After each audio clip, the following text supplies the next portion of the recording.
আসসালামু আলাইকুম। এক ভাই কমেন্ট করেছেন আসসালামু আলাইকুম। ওয়ালাইকুম আসসালাম।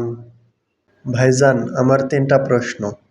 সাংকোট, ত্বকে, বিকিন, এই ৩টা কথা মালায়ুদের মুখ থেকে শুনে থাকি।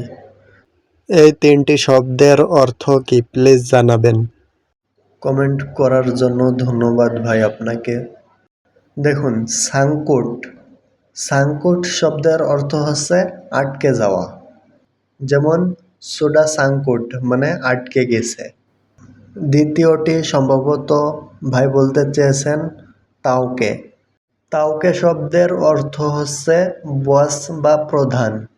ইনি তাওকে সাঙ্গাত বাগুস, এই প্রধান খুব ভালো। বস বা প্রধান যেমন উচ্চপদস্থ ব্যক্তি বা প্রধান কর্মকর্তা। তৃতীয়টি হচ্ছে বিকিন। বিকিন মানে তৈরি করা। যেমন আওয়া বিকিনেনি, আপনি এটা তৈরি করুন। কমেন্ট করার জন্য ধন্যবাদ ভাই আপনাকে।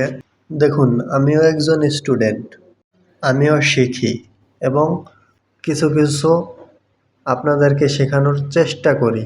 আমি আপনাদেরকে সঠিক এবং সুন্দরভাবে শেখানোর বোঝানোর চেষ্টা করব, আল্লাহ যদি চান। ভুল ত্রুটি হতেই পারে, ভুল ত্রুটি ক্ষমা সুন্দর দৃষ্টিতে দেখবেন। ধন্যবাদ সবাইকে। আসসালামু আলাইকুম।